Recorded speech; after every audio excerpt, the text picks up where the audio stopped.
Hi guys, good afternoon.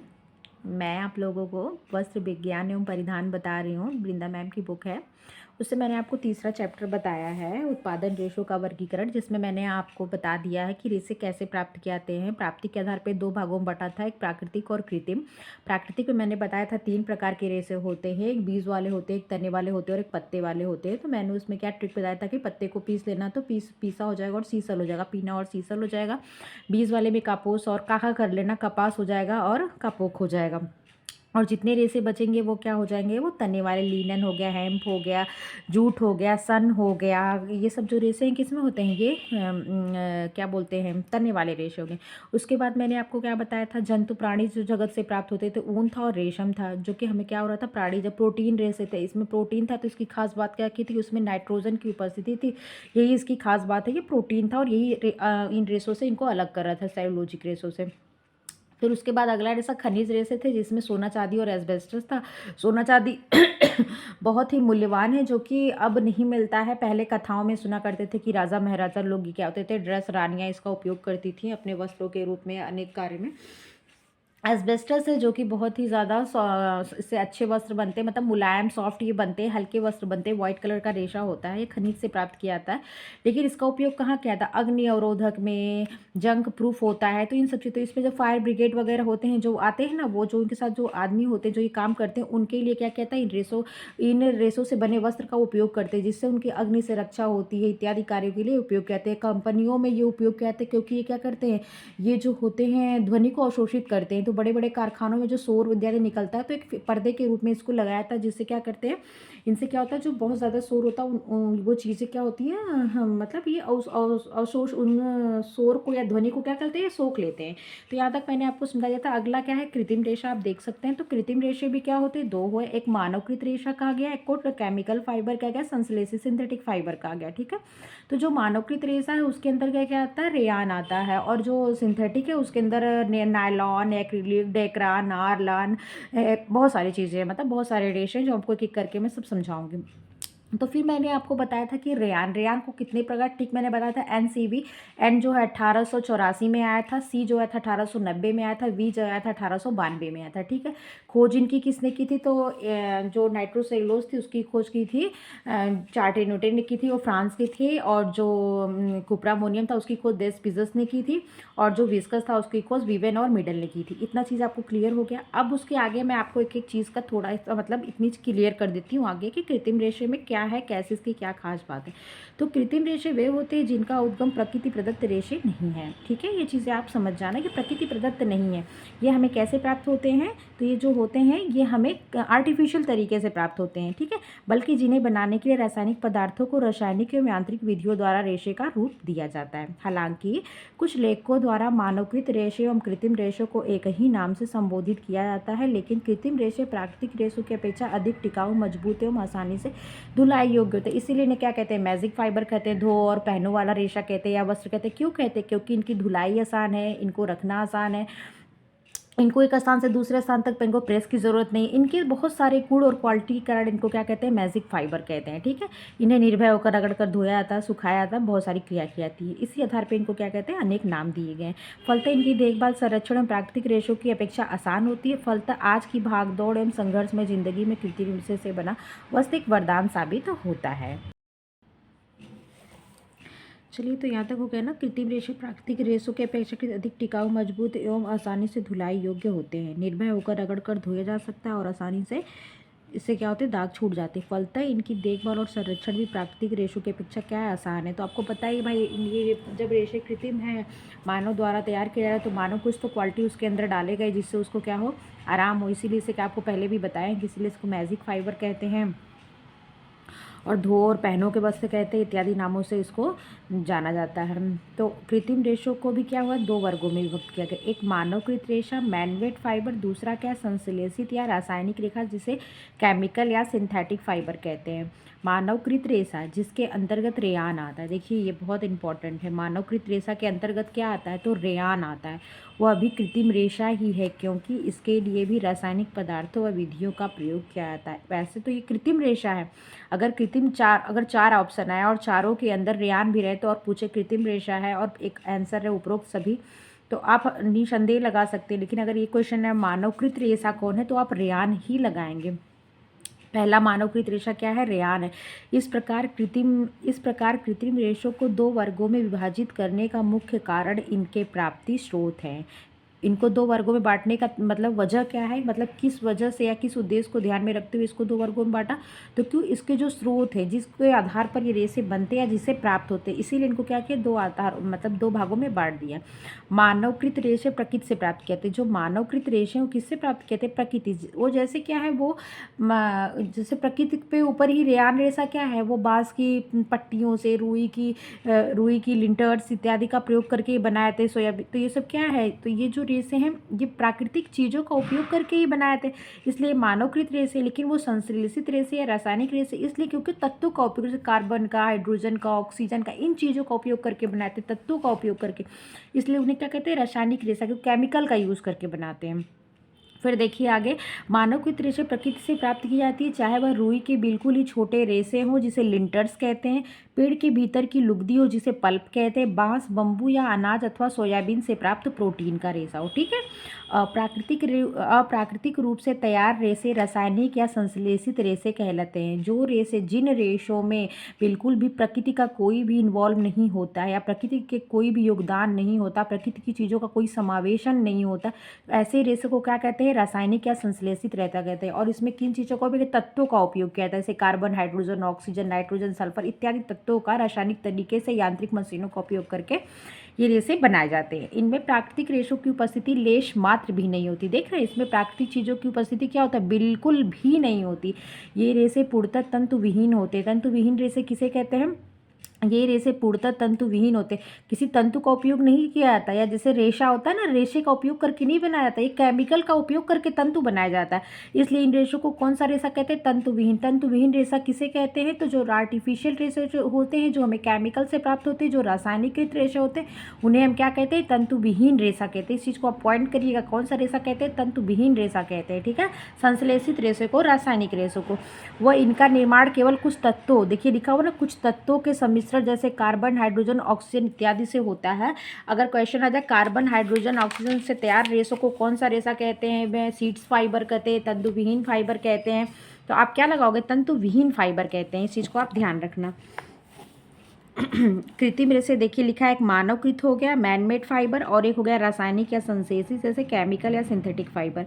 Number 1 दिया मानवकृत रेशा जिसे मैनमेड फाइबर कहते हैं। तो मानवकृत रेशों को सामूहिक नाम में क्या कहते हैं? रेयान दिया गया। देखिए एक चीज़ गौर करिएगा, जो मानव ने जिस रेशों को का मतलब मानव ने जौन सा रेशा बनाया, जो रेशा, उसे क्या बोला गया? तो जो मानवकृत रेशों का सामूहिक रूप से एक नाम दे दिया गया, रेयान। ठीक है। इसीलिए अगर पूछा जाए कि मानवकृत रेशे का नाम क्या है, तो रेयान है। इनके कुछ गुण आपस में मिलते जुलते हैं। वह जलाने पर इनमें कपास जैसी गंध आती। कपास जैसी गंध इसलिए आती क्योंकि इसमें सेलुलोज का प्रयोग किया जाता है। जब सेलुलोज का प्रयोग किया जाएगा तो सेलुलोज के गुण तो आएंगे ही। रेयान का अर्थ होता है सूर्य की किरणों को परावर्तित करना। ठीक है। Reflecting the sun rays. Rayon का अर्थ क्या होता है? ये क्वेश्चन बना हुआ है, इस चीज़ को आप याद रखिएगा कि मैन मेड फाइबर कौन सा है, तो रेयान है। और रेयान का अर्थ क्या होता है? तो सूर्य की किरणों को परावर्तित करना। और अगर ये क्वेश्चन है सूर्य की किरणों को परावर्तित करना, सूर्य की किरणों को अवशोषित करना, सूर्य की किरणों को जो है कि फैला देना, तो आप क्या लिखेंगे? परावर्तित करना। इसका सही होगा रिफ्लेक्टिंग द सन रेज। मानवकृत रेशों का निर्माण पेड़ के तने से प्राप्त लुगदी, पल्प, कपास लिंटर्स, कपास रुई की पट्टियाँ, उसे ही कॉटन लिंटर्स, बांस, बम्बू, अनाज के दानों से प्राप्त प्रोटीन आदि से होता है। सूत निर्माण हेतु इन्हें विभिन्न रासायनिक प्रक्रियाओं से होकर गुजारा जाता है। ठीक है। इनका जैसे लिखे ना, तंतु विहीन फाइबर किसे कहते हैं? जो रासायनिक रेशा होता है। तो वही चीज़ का कहते हैं, सूत निर्माण करने के लिए इनको ऐसा नहीं कि इनके पास इस सूत से रेशे बनाए जाते। प्रकृति रेशे की एक क्वालिटी होती है कि वो सूत रेशे को विभिन्न प्रक्रिया करके, जैसे कॉम्बिंग करके, कार्डिंग करके, स्पिनिंग करके इत्यादि क्रियाओं के द्वारा रेशे बनाए जाते हैं, रेशे से धागा बनाया जाता है ना। इसमें ऐसा काम नहीं होता, इसमें रसायनों से धागा बना दिया डायरेक्ट। ये सब प्रोसेस नहीं, रसायनों से क्या किया जाता है? धागा बना दिया जाता है। तो वही चीज़ क्या है कि विभिन्न रसायनों को विभिन्न प्रक्रियाओं से गुजार करके क्या महीन बारीक धागा तैयार कर दिया जाता है। तत्पश्चात रासायनिक घोलों को, ऐसे यहाँ पे दिया, प्रोटीन होता है निर्माण हेतु विभिन्न रासायनिक प्रक्रियाओं से होकर गुजारा जाता है। तत्पश्चात रासायनिक घोलों को अत्यंत बारीक व महीन छिद्रयुक्त नली, जिसे स्पिनिरेट कहते हैं, से निकाला जाता है। 1 मिनट रुकिए, थोड़ा सा होल्ड करिए, मैं आप लोगों को स्पिनरेट दिखाती हूँ अभी।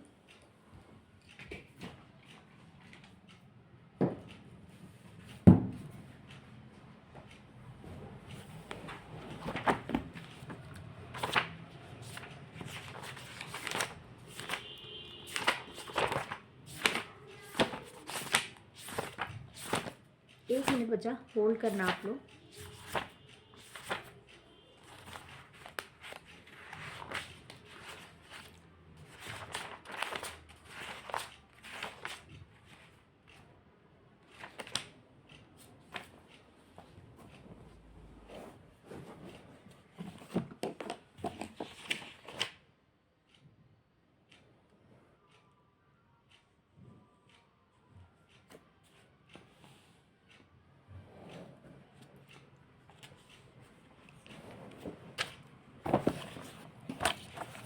देख रहे हैं ना, जैसे कहते हैं स्पिनरेट के छिद्रों से, तो आप सोचते होंगे ना ये स्पिनरेट होता क्या है। देखिए यही है स्पिनरेट।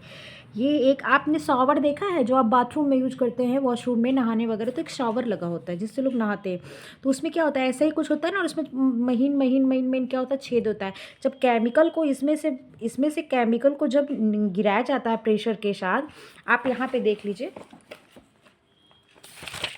देखिए यहाँ पे केमिकल को क्या क्या, देखिए एक तरीका होता है ना, पहले क्या होता है, कपास की पट्टी है, पेड़ का गूदा कह सकते हैं, रॉ मटेरियल, कॉटन का जो रॉ मटेरियल होता है ना, मतलब पूरा प्योर जो होता है उसे क्या कहते हैं, जैसे वुड पल्प हो गया, सब रॉ मटेरियल, कच्चा पदार्थ जो होता है, उसको यहाँ से डाला, फिर क्या किया, एक पात्र में संग्रह किया, उसके बाद घोल बनाने वाला पात्र, यहाँ पे सॉल्यूशन मिक्स्ड हो रहा है, ठीक है, फिर छन्नी लगी है, छान दे रहा है घोल का संग्रह, फिर क्या किया, स्पिनिंग सॉल्यूशन स्टार्च टैंक, जो टैंक लगा है स्टोरेज करने के लिए, उससे देखिए फिर एक स्पिनरेट के छिद्रों में से क्या किया जा रहा है, देखिए गिराया जा रहा है, इसको गिराया जा रहा है ना, और यहाँ से क्या किया जा रहा है, इसको एक कस के या हवा दे सकते हैं, या तो यहाँ पे जल का छिड़काव किया जा रहा है। तो जब यहाँ से गिर रहा है तो वो मेल्ट रह रहा है ना, वो लिक्विड फॉर्म में रह रहा है। जब यहाँ से यहाँ पे पानी का छिड़काव किया जा रहा है तो क्या रहा है, सूखते हुए निकल रहा है। और यहाँ देखिए, यहाँ पे देख रहे हैं एक स्पिंडल है, जैसे तरकू कहते हैं, उस पर क्या हो रहा है, धागा लपेटा जा रहा है। तो आप ये चीज़ समझ गए होंगे कि स्पिनरेट क्या होता है। मैं आपकी आसानी के लिए, आपको समझने के लिए चीज़ लेके आई थी।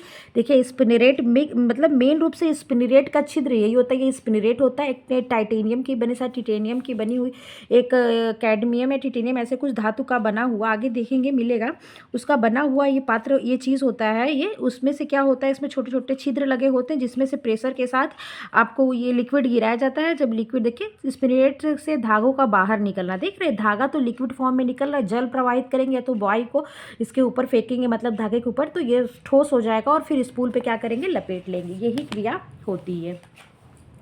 तो आप आगे देख सकते हैं, मैंने यहाँ तक बताया था ना कि मानवकृत रेशा मैनमेड फाइबर, मानवकृत रेशों का सामूहिक रूप क्या कहलाता है, रेयान कहलाता है। इनके गुण किसको मानवकृत क्यों कहते हैं और कैसी गंध होती है, क्योंकि ये कपास से मिलते जुलते गुण होते हैं। क्योंकि क्या होता है, ये भी सेलुलोजी फाइबर है, लेकिन बस इतना फर्क है कि मानव द्वारा तैयार है, मतलब मानव ने उस सेलुलोज का प्रयोग करके रेशे का रूप दिया है।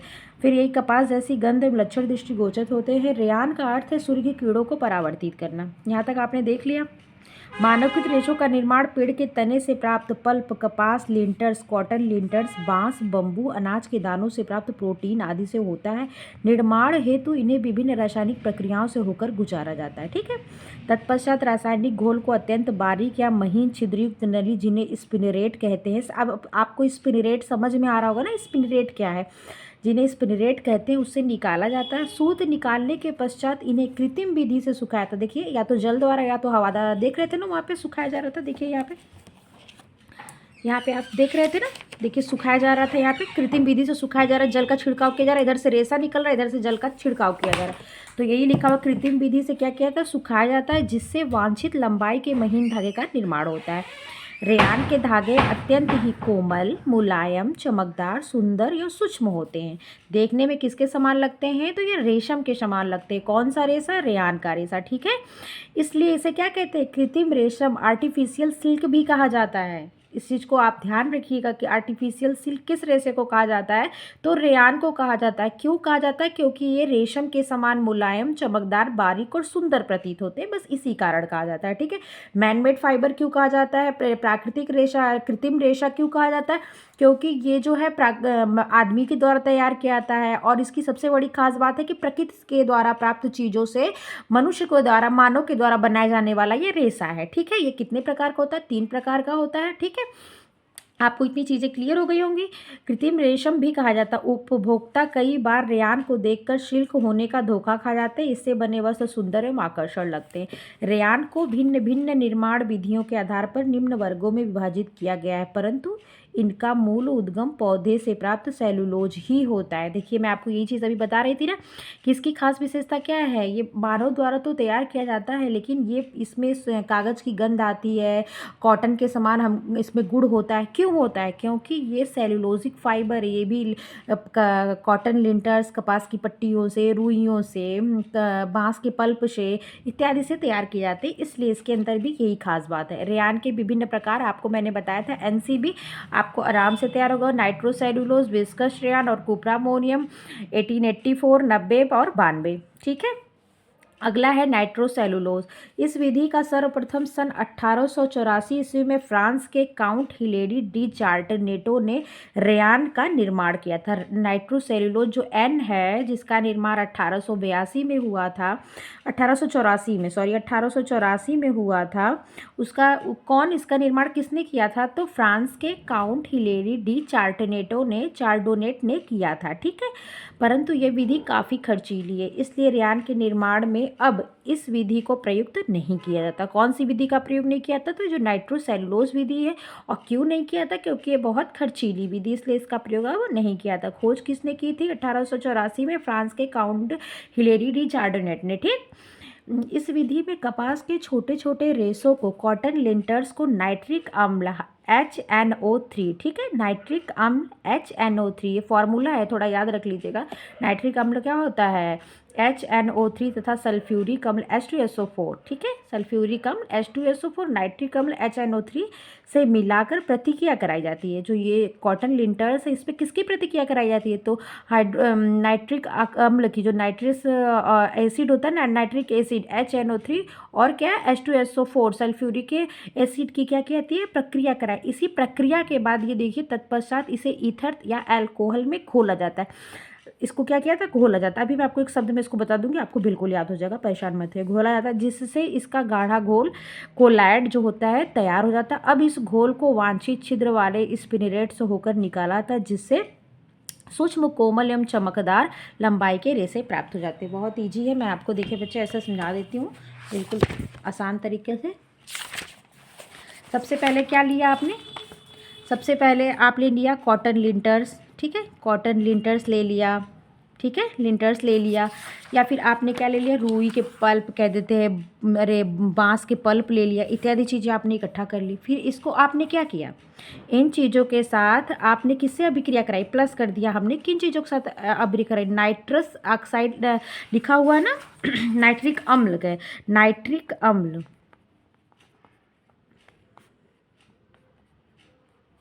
ठीक, नाइट्रिक अम्ल HNO3,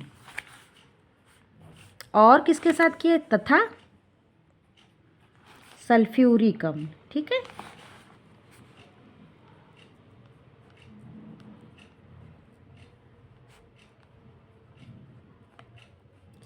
H2SO4, इस चीज़ आप समझ गए होंगे इतना।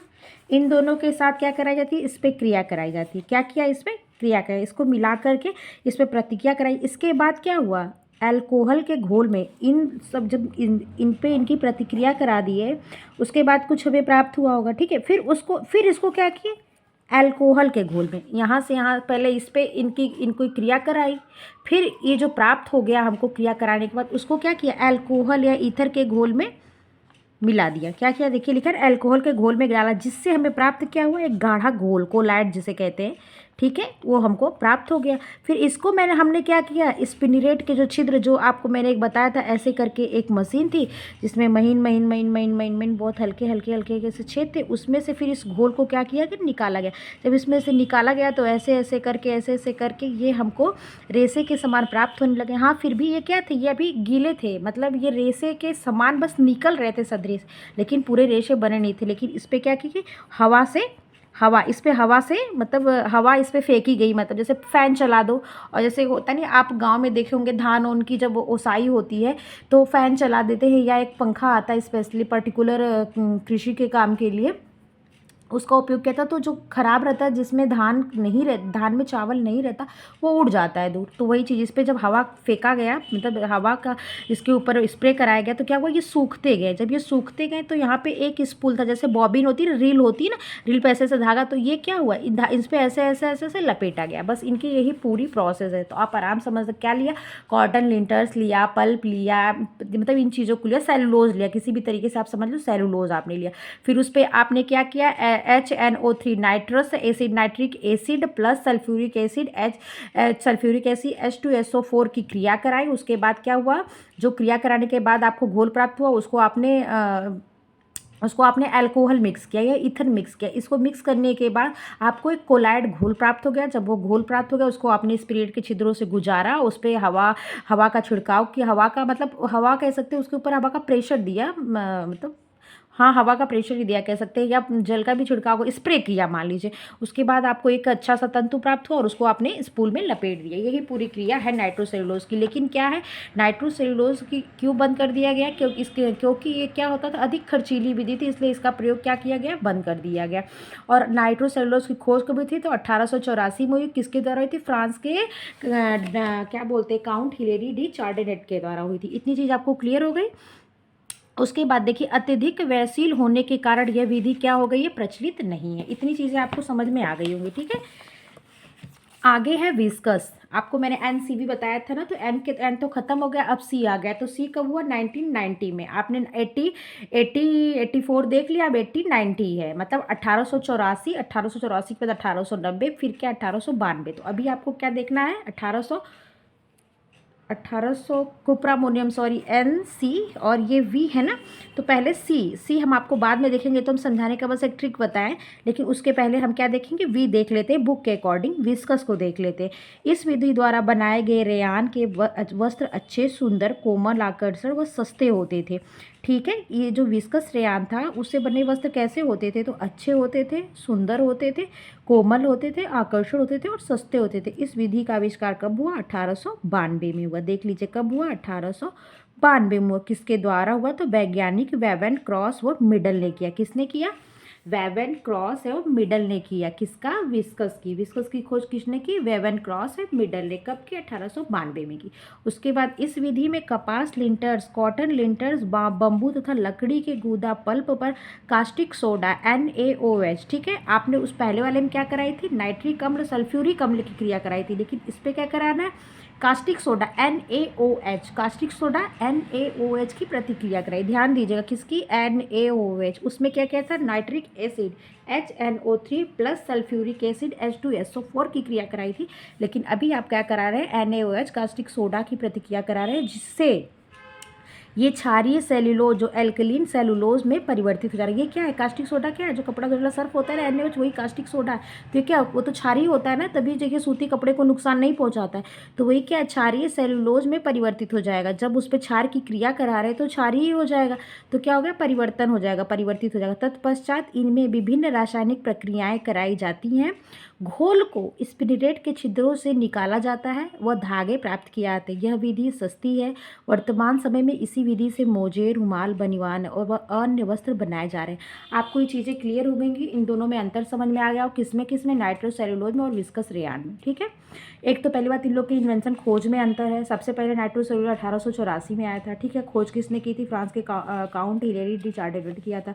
विस्कस की खोज किसने की थी, तो विस्कस की खोज वेवन क्रॉस और मिडल ने किया था। कब किया था, 1892 में किया था। इन दोनों में अंतर क्या है, तो इन दोनों में अंतर है, इसमें भी वही पल्प का यूज़ किया था, वही लिंटर्स के यूज़ किए जाते हैं, इसमें भी बम्बू का यूज़ किया था। लेकिन आपने नाइट्रोसेलुलोज देखा, उसमें आपने किसकी, nitric acid HNO3 plus sulphuric acid H2SO4 की क्रिया कराई। उसके बाद आपने क्या किया, उसको ईथर के घोल में डाला या अल्कोहल के घोल में डाला, जिससे क्या हुआ है, कोलैट प्राप्त हुआ। फिर उस कोलैट को जो स्पिनेट के छिद्रों से निकाला गया और इसमें क्या किया था, इसमें कास्टिक सोडा NaOH की क्रिया कराने के पश्चात, NaOH की क्रिया कराने के बाद वो क्या होता है, वो क्षारीय हो जाता है, क्योंकि जो NH का वो क्या होता है, वो जो होता है वो क्षारीय होता है, इसकी प्रकृति क्षारीय होती है, इसलिए क्या होता है, ये भी क्षारीय हो जाता है। उसके बाद यही जो प्रोसेस इसमें क्या था, आपने स्पिनरेट और कोलैट बन गया, फिर उसको आपने स्पिनरेट के छिद्रों से गुजारा, उसको फिर आपने रेशा बना लिया। जैसे उसके चाहा तो आपने कौन से वस्त्र बनाए, मोजे बनाए, रुमाल बनाए, बनियान बनाए। और एक ऐसी विधि है, सस्ती विधि, इसका प्रयोग आज के समय में ज़्यादा हो रहा है, वर्तमान समय में इसी विधि का प्रयोग ज़्यादा हो रहा है, इस चीज़ को ध्यान रखिएगा। अगला क्या है, कुप्रामोनियम विधि, ठीक है।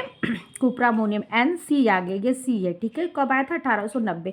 इस विधि द्वारा रेयान का आविष्कार फ्रांस के वैज्ञानिक LH देस्पिजज, किसने किया था कुप्रामोनियम विधि की खोज, तो LH देस्पिजज ने किया था, ठीक है। पिजिस लिखा हुआ, देश पिजिस ने सन 1890 ईस्वी में किया था। रुई की पट्टियों व लकड़ी की लुगदी को कास्टिक सोडा, देखिए इसमें भी वही NaOH व सोडा S के साथ उबाला जाता है। इसके पश्चात इसमें क्या किया था, क्लोरीन, किससे ब्लीच किया था, क्लोरीन से, Cl2 से ब्लीच करके सूखने हेतु छोड़ दिया जाता है, ठीक है।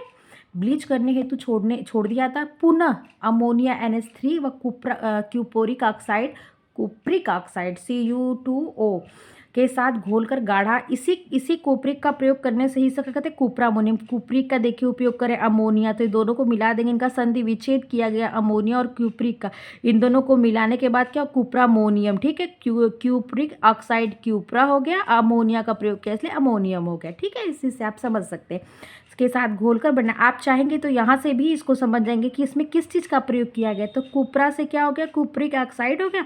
अमोनियम लिखा है तो यहाँ से अमोनिया का प्रयोग किया होगा। जैसे अगर आपसे पूछ दे कुप्रा अमोनिया में किस चीज़ का उपयोग किया था और ऑप्शन में दे दे, तो आप इसका संधि विच्छेद कर दीजिएगा और आपको मिल जाएगा कुप्रिक ऑक्साइड मिल जाएगा, अमोनिया मिल जाएगा, और आप हल्की से ट्रिक से इन चीज़ों को समझ जाएंगे। मैं ऐसे ही आपको आगे और तरीके से ईजी बना के समझाने का प्रयास करूँगी। बस आप लोग मेरी वीडियो में बने रहा करिए और ज़्यादा से ज़्यादा सब्सक्राइब और शेयर कर दिया करिए। घोलकर गाढ़ा घोल बनाया वह स्पिनरेट के छिद्रों से होकर गुजारा जाता है। कॉपर ऑक्साइड तथा अमोनिया के नाम पर इसे रेयान को कुप्रामोनियम कहते हैं। देख रहे हैं, कॉपर ऑक्साइड, कुप्रा ऑक्साइड ये हो गया ना, कॉपर ऑक्साइड देखिए यही है, कॉपर ऑक्साइड Cu2O, इसे क्या कहते हैं, कॉपर ऑक्साइड, क्यूप्रिक ऑक्साइड लिखा हुआ, और अमोनिया के प्रयोग से इसे क्या कहते हैं, कुप्रामोनियम कहते हैं। मैं आपको पहले ही संधि विच्छेद करके समझा दिया था। इसी के नाम पे इसका नाम क्या पड़ गया, कुप्रामोनियम रेयान पड़ गया, कुप्रामोनियम रेयान रखा गया। इस विधि से अत्यंत सुंदर, महीन, कोमल, चमकदार व आकर्षक धागा तैयार किया जाता है, फलतः सुंदर एवं आकर्षक वस्त्रों का निर्माण होता है। इस प्रकार उपरोक्त तीनों विधियों से प्राप्त रेयान के गुणों विशेषताओं में भिन्नता रहती है। अब आपको मैं एक शब्द में बिल्कुल आराम तरीके से मैं तीनों को समझा देती हूँ। पहला आपने देखा नाइट्रोसेलुलोज, ठीक है। मैं यहाँ पे आती हूँ। अगर आपको मेरी वीडियो पसंद आया करे या कमी है कोई चीज़ की, तो आप प्लीज़ कमेंट बॉक्स में मुझे बताया करें बच्चे कि मैम आप ऐसे बताओ, या आपने ये सही, मतलब मैं ह्यूमन, मतलब एरर सबसे हो जाती है, अगर कुछ हो जाए तो आप प्लीज़ मुझे बताया करो। अगर आपको या तो पसंद आ रहा है या तो अच्छी वीडियो हो तो भी आप बताया करो, मैं मोटिवेट होंगी उस चीज़ से। रेयान के विभिन्न प्रकार आपने 3 पढ़ा, N और C और V, ठीक है। इसमें अलग अलग लिखा है इसलिए थोड़ा सा, मतलब इसमें नहीं, मैं अपने तरीके से बता रही। तो N क्या हो गया, नाइट्रोसेलुलोज, C क्या हो गया, कुप्रामोनियम, V क्या हो गया, विस्कस हो गया। N जो था वो 1884 में आया था, और किसने इसका खोज किया था, फ्रांस के हिलेरी डी चार्टेनेट ने किया था, ठीक है। कब किया था, 1884 में किया था। N के बाद आप C को ले लो, तो C कब, कुप्रामोनियम हो गया, ये कब आया, तो ये आया 1890 में आया कुप्रामोनियम, ठीक है। और वी को क्या हो गया, सबसे बाद में 1892 में वीवल और मिड ने किया था, यहीं पे देखिए नाम लिखा हुआ है, वेवन क्रास और मिडल ने किया था इसका खोज, ठीक है। अब इनमें अंतर क्या है, ये बने कैसे हैं, देखिए पल्प का तीनों में उपयोग, इस चीज़ को आप समझ गए होंगे, तीनों में क्या हो रहा है, सेलुलोजिक चीज़ों का ही उपयोग किया जा रहा है इसे बनाने के लिए। बस फ़र्क इतना है कि इनमें जो केमिकल रिएक्शन कराए जा रहे हैं, अलग अलग केमिकल का रिएक्शन कराया जा रहा है। तो इसमें किन चीज़ों का रिएक्शन कराया जा रहा है, तो इसमें क्या किया जा रहा है, पल्प के ऊपर नाइट्रस ऑक्साइड जो होता है, नाइट्रिक अम्ल HNO3 प्लस सल्फ्यूरिक अम्ल H2SO4 की क्रिया मिलकर क्या प्रतिक्रिया कराई जाती है। उसके बाद इसको किसमें, ईथर या अल्कोहल के घोल में डालकर कोलाइट तैयार किया जाता है। इसमें ये अंतर, फिर उसके बाद भी स्पिनेट के छिद्र से गुजारते हैं और रेसे बनाते हैं। ये जो विस्कस रेयान है इसमें क्या किया जा रहा है, तो इसमें कास्टिक सोडा जो NaOS था ना, कास्टिक सोडा क्षारी, उससे क्रिया कराई जा रही थी और इसको क्षारी बनाया जा रहा था, फिर इसको स्पिनलेट के छिद्र से गुजार दिया गया। ये तो दोनों ईजी। थोड़ा सा ये हार्ड है, ये बिल्कुल हार्ड नहीं है अगर आप इस शब्द को पकड़ लिए तो। कुप्रा और मोनियम, कुप्रा का मतलब क्यूप्रक ऑक्साइड हो गया और अमोनिया का मतलब HNS3 हो गया अमोनिया। इन दोनों की क्या की जा रही है, प्रतिक्रिया करा के ये रेशा प्राप्त हो रहा है। तो इसको देख लीजिए पहले, ये रेशा इसकी खोज किसने की, ये आया कब, तो इसके रेशे की खोज की थी डेस पीजस ने, LS डेस पीजस ने। कब की थी, तो 1890 में की थी। ठीक है, इस चीज़ को आपने समझ गया होगा, कब की थी, 1890 में की थी। इसमें क्या हुआ था, इसमें भी उन्हीं पल्प का यूज़ हुआ था, उन्हीं सेलुलोजिक चीज़ों का यूज़ हुआ था, लेकिन इसमें सबसे पहले क्या हो गया था, जो कास्टिक सोडा होता है ना, ये सोडा एवं सोडा एस को उबाला गया। उसके बाद क्लोरीन, पहले रेशे को क्या किया गया, इनके साथ उबाला गया। उसके बाद क्लोरीन Cl2 से ब्लीच किया गया, मतलब रेशे को साफ किया गया, वाइट किया गया। ठीक है, उसके बाद इसमें NH3 व कुप्रक ऑक्साइड को क्या सा घोल दिया गया, स्पिरिट के छिद्रों में से गुजार दिया गया, रेशा प्राप्त कर लिया गया। इन्हीं दोनों केमिकल के नाम पे इस रेशे को क्या कहते हैं, क्यूप्रामोनियम रेशा कहते हैं या रेयान कहते हैं। बस इतनी सी बात इसमें कही गई है। वीडियो लंबी हो जाएगी बच्चों, तो मैं आज यहीं पे एंड करती हूँ। कल मैं आपको रासायनिक रेशे में संश्लेषित रेशे में जितने सारे हैं मैं उसको बताऊंगी। अगर आपको मेरी वीडियो अच्छी लगती है, अगर आपको चीज़ें समझ में आती है, तो आप प्लीज़ मेरी वीडियो को लाइक शेयर और सब्सक्राइब कर दिया करो। तब तक के लिए टेक केयर, थैंक यू।